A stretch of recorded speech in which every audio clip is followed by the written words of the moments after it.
هلکه ویس هغه لاله مولوي صاحب ته ویلي دي نکاح که نه یار؟ او لالا ته مې ویلي و ترین کړی اوس به راشي. صحیح ده ځه زما سره دغه غم و چاته م ویلي دي نو. السلام علیکم ورحمت الله وبرکاته. وعلیکم السلام ورحمت الله. قاری صاحب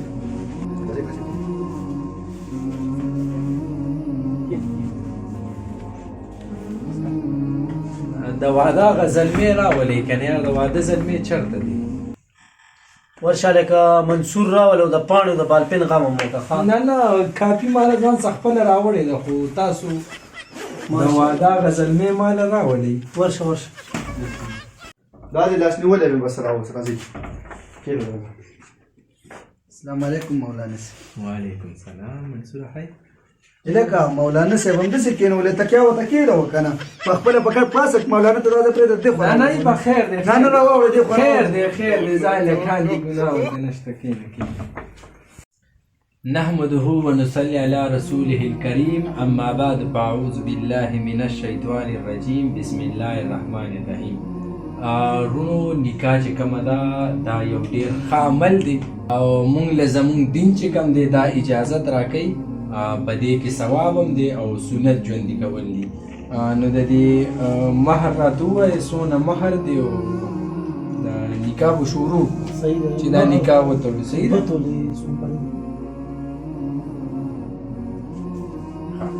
ته د واده هلکې په خپله کښېنې. منصور رحمانه د ګلشن دا روشن لور چې کومه ده چې په نامه یې بله لور نشته دا تا ته قبوله ده او قبلې.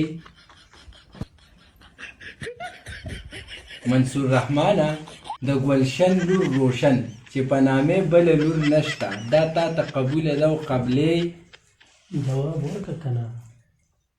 یاره مولانا صاحب دا د یوې ورځې خبره نه ده زه پکې سوچ وکړم بیا به درته ووایم. لکه دا څه خبره شوه چې سوچ په پکې وکړم؟ پاسه لاله را خبر که لالا طبیعت خراب وه به ودی څه لاله راوله لالا ته پکې څه ضرورت دی خو هلکه بس زما د ژوند فیصله ده زه به یې ښه په قلاعه باندې کوم زه پکې سوچ کوم داسې خو نه کوم لالا پسې زه لالا پسې زه لالا ما ته څه ووایي د خیر کوي چې سوچونه ته واوړي زمونږ دا فیس پکې وشي نو که سوچونه کوئ او کار څه کوئ. لالا تاسو راشئ د منصور زه به پکې سوچ وکړم. دا څه وایي چې زه به پکې سوچ وکړم زمونږ یې په خیانت یې خیانت او دا به پکې سوچونه کوي.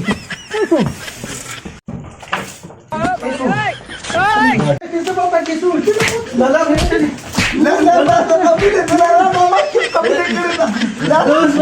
ما وی چې تاسو څه وایئ ما ته لکه مونږ پکې پوهېږه که یاره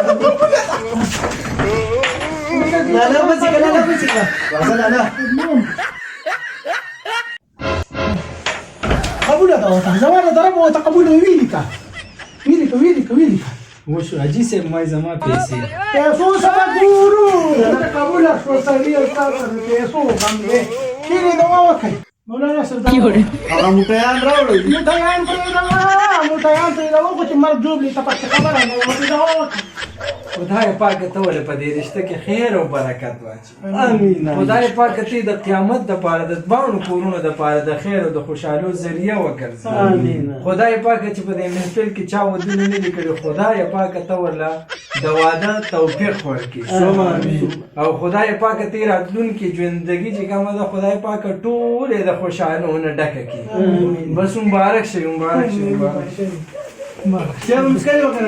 تاسو دا نکاح وشوه که نه بس دا چې ده ښه لاړم